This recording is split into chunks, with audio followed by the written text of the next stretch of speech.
In the bone-chilling cold of Chicago, a 9-year-old homeless black girl spots a leather wallet slipping from the coat pocket of a hurried white man boarding a bus. Inside, hundreds of dollars and a small handwritten note filled with love. Starving, shivering, and tempted, she still chooses to walk miles across the city to return the wallet. What she doesn't know is that the man is a powerful executive, and her quiet act of kindness is about to be repaid in a way no one could have imagined. Before we dive in this story, let us know where you're watching from. We love to hear your thoughts. The Chicago autumn wind lashed Nia Carter's face like an invisible hand, sharp and decisive. The 9-year-old girl huddled on the damp sidewalk beside a car wash in the West Side.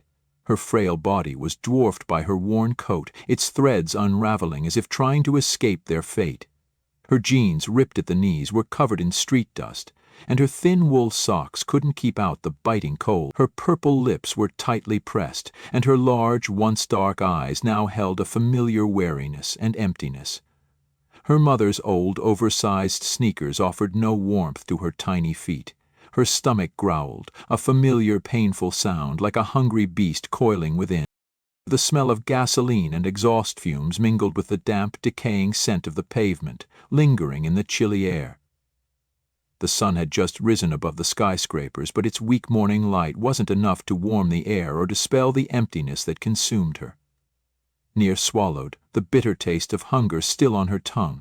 She wished she could disappear, or at least sink into a dream, free from the cold and the musty smell of the streets.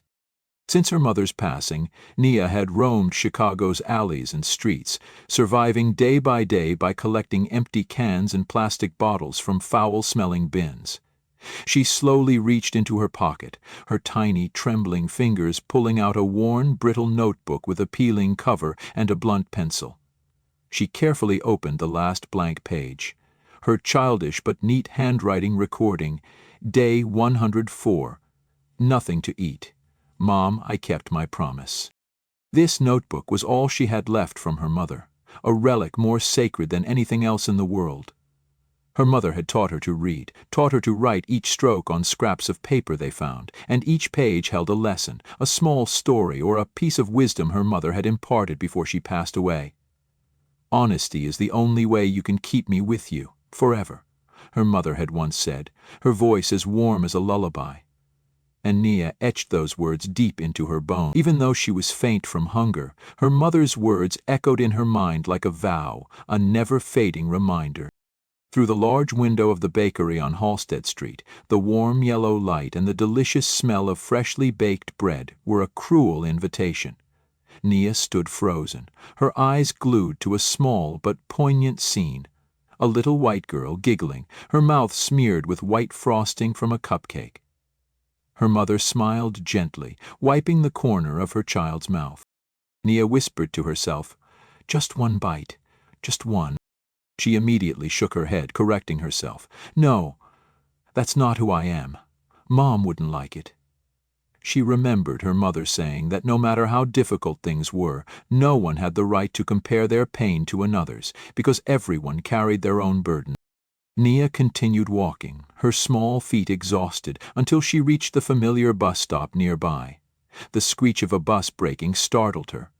A middle-aged man, looking rushed, quickly boarded the bus. He was fumbling with his briefcase and phone, oblivious as a thick leather wallet slipped from his coat pocket, rolling on the sidewalk right in front of Nia. Nia watched it, then bent down to pick it up. Her heart pounded as she opened it. Inside were several crisp, several $100 bills, a stack of shiny credit cards, a driver's license, and a small, neatly folded letter.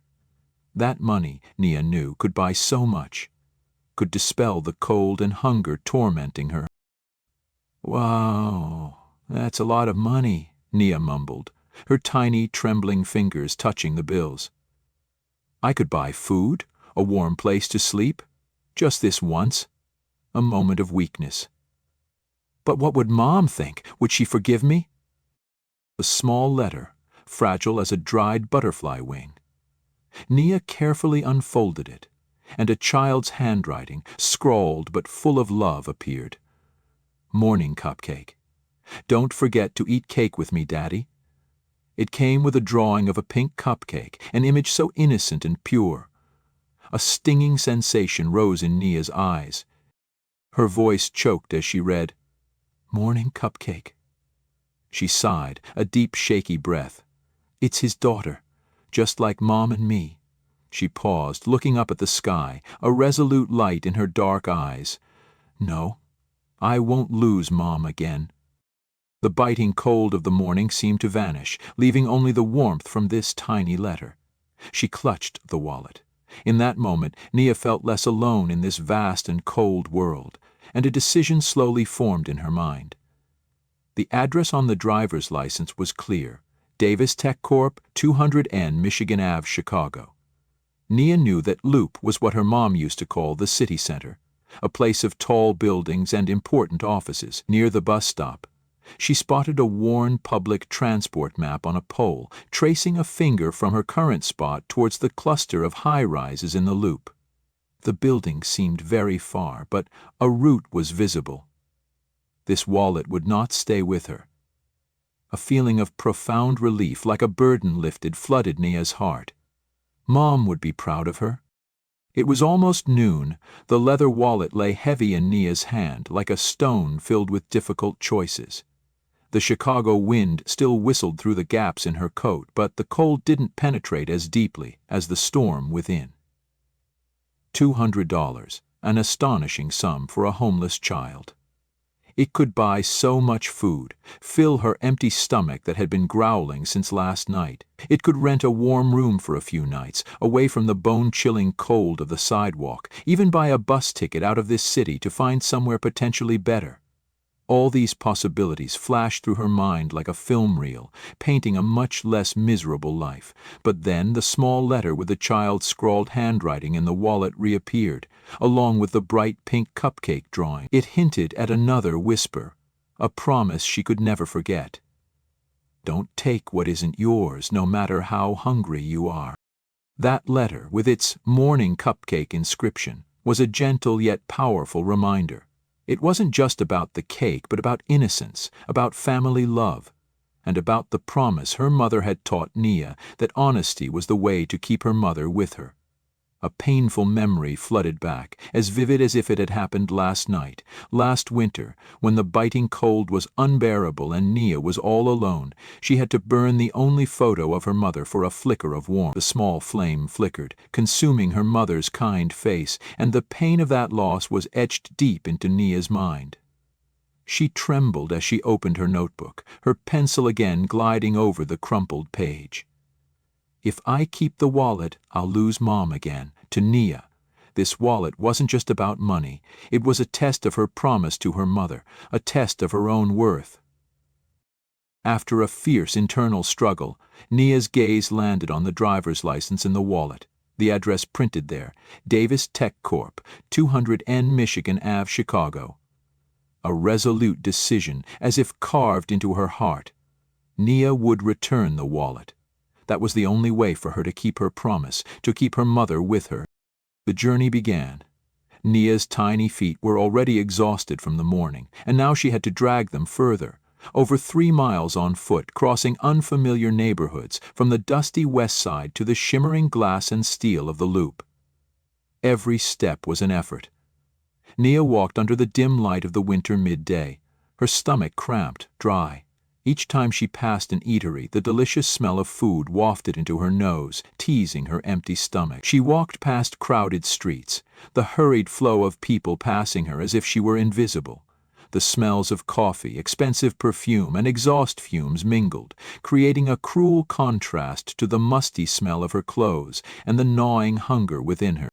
A man in a fancy suit glanced at her from head to toe, his eyes full of discomfort. "Get lost, kid. You're making people nervous." Nia bowed her head and whispered, "Sorry, sir." Inside, Nia thought, "They don't even see me. I'm just a shadow." The humiliation swelled, but her mother's words echoed. "Honesty is your strength, Nia." She took a deep breath, wiped away the tears threatening to fall, and continued her journey. Reaching a large coffee shop on State Street, Nia bravely stepped inside, timidly asking for a glass of water. "Can I have some water, please?" The barista looked at her with suspicion. Bathrooms for customers, out kid. The feeling of being scorned, of being driven away, cut like needles into the little girl's tender heart. The world seemed to turn its back on her. Why do they treat me like this? Nia wondered, swallowing tears. Is it just because I look dirty? Nia walked through a dark alley where 3 older boys, also shabbily dressed, were huddled together smoking cigarettes. One of them, with bleached blonde hair and sharp eyes, suddenly noticed the wallet Nia was clutching tightly. "Hey, kid, looks like you just found a treasure," he sneered, stepping closer. "Let's see it. Maybe we can help you spend that money better." The other one-lipped, "Share some with us and we'll give you a warm place to sleep tonight. You won't have to shiver on the pavement." The gnawing hunger made Nia want to collapse, but her mother's words echoed in her mind. Honesty is the only way. Fear crept in, but she still clutched the wallet tightly, stepping back. "No, this isn't mine. I have to return it," Nia cried out, her voice trembling but resolute. Boys looked at each other, their eyes full of contempt. "You're stubborn, brat. You'll freeze to death out here tonight," the blonde-haired boy said, reaching to snatch the wallet. Nia panicked. She ran frantically from the dark alley, not daring to look back, tears streaming down her face. The cold outside was no longer as terrifying as the darkness of human hearts. In her heart, her mother's words were the only light, the greatest comfort, helping her overcome extreme fear. But then a small ray of light appeared as Nia passed Maggie Daly Park. An elderly black woman with white hair, sitting on a park bench, smiled kindly at her. "You all right, baby girl? You look cold as the grave." Nia replied, I'm okay, just tired." The old woman then said, "Then take this, and remember, the world ain't all bad." Nia looked up at her, her heart warming slightly. It was the first time that day someone hadn't driven her away, hadn't looked at her with judgmental eyes. The little girl took the granola bar, whispering, "Thank you, ma'am. You're the first nice person today." Her trembling hands broke off a small piece, slowly savoring it. The sweet taste of nuts and oats spread in her mouth, dispelling some of the biting cold. Nia opened her notebook again, adding a line. Day 104. Met someone who didn't chase me away. Although the journey was still long, this small moment gave the little girl strength, helping her continue on her path to keep her promise to her mother, heading towards the tallest building in the distance. Also that morning, elsewhere in the city, a wealthy man was experiencing intense distress due to his own loss. While Nia was trudging the long roads to the city center, Walter Davies, CEO of Davies Tech Corp., was also experiencing a stormy morning. Every morning, regardless of rain or cold wind blowing through the windows of his luxurious Lakeview penthouse, Walter did one unchanging thing. He slowly opened his leather wallet, took out a small, worn letter, and caressed it like a treasure. The child's scrawled handwriting appeared, catching his eye. "Morning, Cupcake. Don't forget to eat cake with me, Daddy." That was Lucy's voice, his little daughter. She had passed away from a brain tumor 3 years ago. Lucy used to call him Daddy Cupcake because he often bought her cakes after school. After Lucy's death, his wife also left, leaving Walter alone in their empty apartment. The silence gnawed at him daily, like a hungry animal, crawling into every corner of his soul. Walter was a brilliant tech CEO, running Davies Tech Corp. With immense wealth. He was known for being eccentric, unapproachable, always buried in his work. But beneath that dry, rigid exterior, he was a man torn apart by grief. To escape his emotions, he immersed himself in 12-hour workdays, trying to build a solid wall between himself and the outside world. Stressful meetings, multi-million-dollar decisions, dry figures became a safe shell. He always maintained an emotionless face, cold eyes, and a decisive voice, sometimes unintentionally blunt. People around him often found Walter difficult to approach, but no one knew that behind that facade was a broken heart yearning to heal. That morning, before an important meeting with investors about a new technology project, a chilling sensation ran down Walter's spine. His wallet was gone. He frantically patted his coat pocket. "Where is it? No, Lucy's letter, damn it," he whispered. The cold wasn't because of the $200, but because of Lucy's letter. The last, fragile link connecting him to his daughter. Losing it, Walter felt as if a part of his soul had been torn away, leaving a painful void. Throughout the meeting, his mind raced, unable to focus. When the discussion shifted to proposals for funding community projects in the West Side, a colleague spoke up. "The West Side kids deserve better." Walter Davies, with a cold tone, replied, "They need structure, not sugar-coated sympathy." His unintentional words echoed in the meeting room, sounding harsh, but as he uttered them, Walter's hand unconsciously stroked his coat pocket, where the wallet should have been. His eyes stared distantly through the large window, not looking at anyone. His gaze seemed lost somewhere far, sad, hiding an indescribable sorrow that only he knew. Among those present at the meeting, Jada Williams, a young black intern who grew up in that very impoverished West Side neighborhood, heard every word Walter said clearly. She remembered the days when others looked down on her just because she was poor. She subtly clenched her hands under the table, her eyes lingering for a moment, with a hint of pain, but she didn't object. "You people stick together," she thought to herself, recalling a common prejudiced remark she often heard. Jada understood that sometimes a person's actions don't tell the whole story about who they are. Despite his cold exterior, Walter recognized Jada's sharpness and sensitivity, making her one of the few interns he implicitly trusted.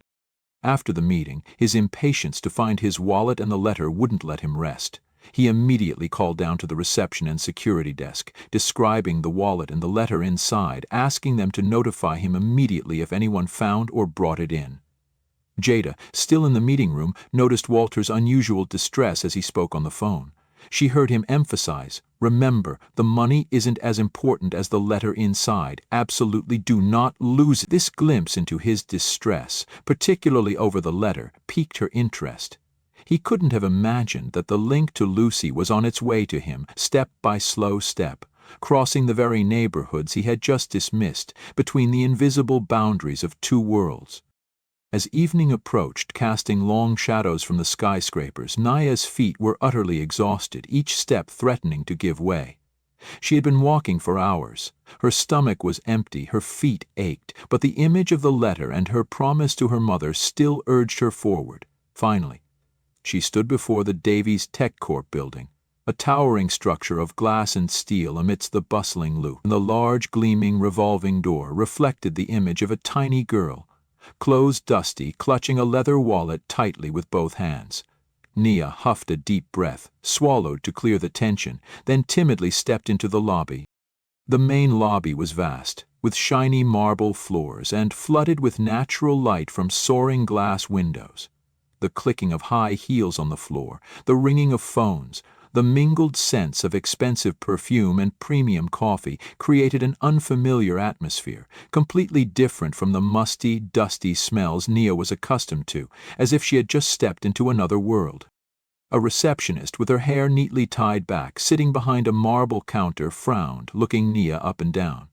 "Hello, who are you looking for?" the receptionist asked, her voice indifferent, her gaze sweeping over Nia's appearance with annoyance.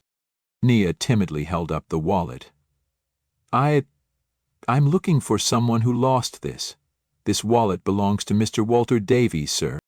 Before Nia could say anything more, a large security guard named George in a crisp uniform stepped forward. "This ain't a charity, out you go." An office worker passing by whispered loud enough for Nia to hear. "Be careful, that kind is a trash girl who specializes in stealing." The whole world seemed to spin before Nia's eyes. The contemptuous glances, the cruel words, felt like needles piercing her heart. Fear and indignation swelled within her. Tears began to stream down Nia's dusty face. "They think I'm a thief? I just wanted to do the right thing." She struggled violently, pulling away from George's hand, quickly pulling out the crumpled letter, her trembling hands extending it towards him. "I didn't steal, I wanted to return it." George still held her tightly, cutting off Nia's words. "Don't lie, get out." Nia struggled harder, crying out, her voice cracking with indignation. "I walked all day to return it. I didn't steal, I kept my promise." Dozens of eyes in the lobby turned towards Nia. A few looked at her with pity, but most held suspicion and judgment, as if she were a dangerous criminal. The pain of misunderstanding tore at Nya's heart, hurting more than hunger and cold.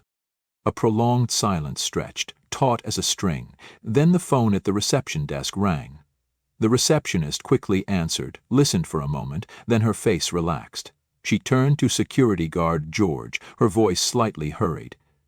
"Mr. George, Walter Davies is on the line. He said he just received a report that someone found his wallet and is in the lobby. He wants to meet immediately." George nodded, gesturing for Nia to follow. Nia, still trembling, walked behind George to a large door. Just as they approached, Jada, having heard the commotion and recognizing George's voice, stepped forward. George let her speak. George looked at Jada, surprised. "You sure?" Jada's eyes softened as she looked at Nia. "Go ahead, sweetheart, tell us." Nia, emboldened by Jada's kindness, began to speak again, clutching the wallet. When the door opened, Walter Davies appeared. His face was still cold, but his eyes held a hint of restlessness. He looked directly at Nia, then took the wallet from George's hand. Walter slowly opened the wallet, his gaze fixed on Lucy's letter, still intact, lying neatly inside. A choked gasp escaped his chest. His shoulders trembled slightly, then hot tears streamed down his cheeks. His voice broke, trembling with each word. "This little girl didn't take anything. She kept for me the only thing Lucy left behind." He looked at Nia, his eyes teary, his voice just a choked sigh. "I couldn't keep my promise to her. But you kept it for me. You don't need me to repay you, do you?" Nia looked up at him, her eyes still tear-filled, shaking her head slightly.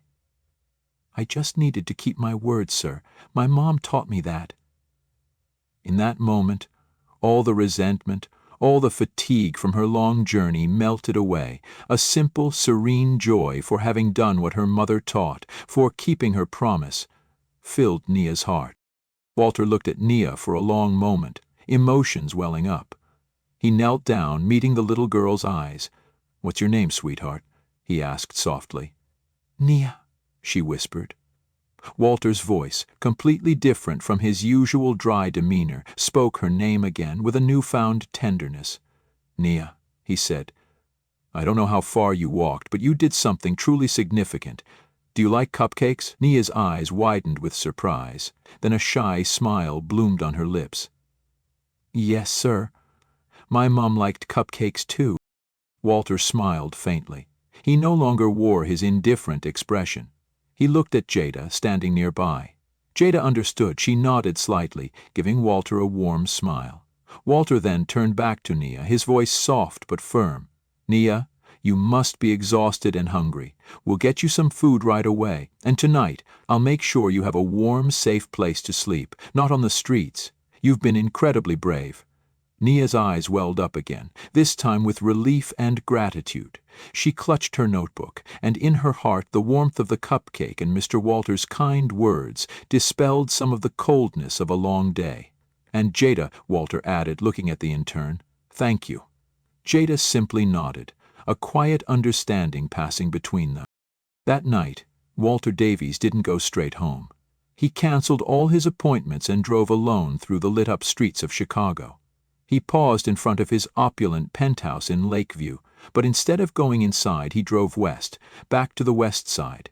He slowly passed the dark alley Nia had fled from, past the car wash where she had huddled in the morning.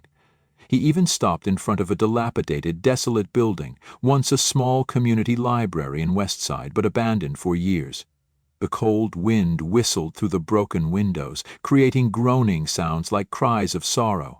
The image of Nia, trembling yet resolute in her promise to her mother, kept replaying in his mind. He remembered his cold words during the morning meeting. "Poor children don't need fancy libraries." A sense of shame and regret welled up. The wallet of his could easily be replaced. But Lucy's letter and Nia's promise had awakened something deep within him, a responsibility not only to his daughter, but to all the lost children in this city. Walter spent the entire night contacting welfare organizations, personally arranging for Nia to be taken to a children's support center in the West Side.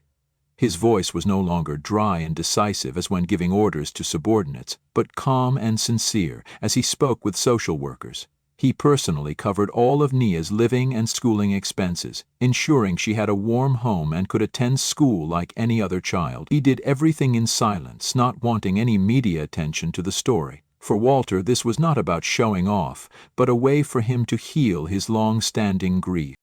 Not long after, Walter also established a charity fund named the Lucy Seed Foundation.